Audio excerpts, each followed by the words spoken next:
വലിയ പ്രശ്നത്തിലാണ് നീ. ഇവളെ കൊണ്ട് ഒരുപാട് കരഞ്ഞു ഇല്ലയോ? ഇവളെ അത്ഭുതമാകാൻ പോവാ. എന്നോട് ആത്മാവ് പറയുവാ, അമ്മ എവിടാ? നൈജീരിയ. ഓ, ഈ അമ്മ നൈജീരിയ എന്ന് വന്ന നൈജീരിയ, അവർക്ക് ചർച്ച അവിടെ ഉണ്ട് നൈജീരിയയിൽ. ഇവർക്ക് വേണ്ടി ദൈവം ഒരു വഴി തുറന്നു കൊടുക്കാൻ പോവാ. ഇവിടെ മനസ്സിന്റെ കെട്ടിന്ന് പൊട്ടും. അമ്മ ഒത്തിരി നാൾ കൊണ്ട് പ്രാർത്ഥിച്ചുകൊണ്ടിരിക്കുക. ഇവളെ യേശു തൊടുന്നത് ഞാൻ കാണുക. യേശുവിന്റെ ശക്തിയെ ഈ നൈജീരിയക്കാരായ കുടുംബത്തിന്മേൽ ദൈവത്തിന്റെ അത്ഭുതത്തിന്റെ കരവര ഈ രാവിലെ വ്യാപരിക്കാൻ പോവാ.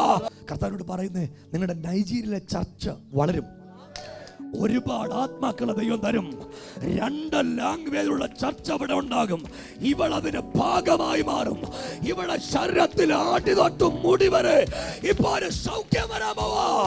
ഇവിടെ മനസ്സിന്റെ മേൽ ഒത്തിരി ജോലിക്ക് അപ്ലൈ ചെയ്തു, കിട്ടുന്നില്ല.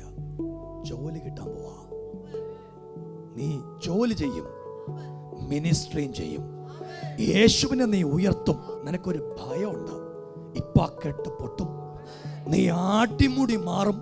ഇന്ന് രാവിലെ പ്രാർത്ഥിച്ചോണ്ടായി അമ്മ വന്നേ.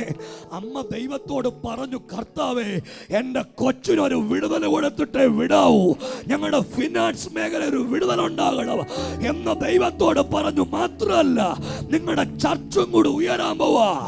അന്ന് കൈയടിച്ച് യേശുവേ എന്നൊന്ന് വിളിക്കാൻ പറ്റുന്ന നൈജീരിയ ഒരു മാസ് ക്രൗഡ് നിങ്ങളുടെ കൂടെ വരും. അമ്മയ്ക്ക് വിശ്വാസമുണ്ടോ? എന്നോട് കർത്താവ് പറയാ, അത് വളരാൻ പോവാ. 2 ഭാഷയിലുള്ള ആരാധന അടക്കം സ്വദേശികരായുള്ള ആളുകൾ നൈജീരിയയിലേക്ക് വരുന്ന പോലെ ഞാനൊരു വെളിപ്പാട് കാണുക. അതിന് ഇവളും ഒരായുധമായിട്ട് മാറും. 2024 തീരുന്നതിന് മുമ്പ് നിന്റെ കല്യാണം നടക്കും. നിന്നേക്കാൾ പൊക്കമുള്ളൊരു ബോയിയെ ദൈവം നിനക്ക് എത്തിച്ചു തരാൻ പോവാ.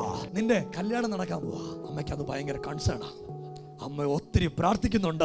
യേശു എന്നോട് പറയുക, ഇന്ന് രാവിലെ അതിനു വേണ്ടി ഒരു കാര്യം ദൈവം ഒരുക്കാൻ പോവാ. നിങ്ങളുടെ വീടിരിക്കുന്നിടത്തുനിന്ന് പടിഞ്ഞാറ് ഭാഗത്തുനിന്ന് ഒരു വിവാഹം വരും. അത് ഉറപ്പിക്കും. ആ വിവാഹം നടക്കും. നിന്റെ മേലെ അഭിഷേകം വരും. നീ ആള് മാറോ, നീ ശക്തയായി മാറുവാ.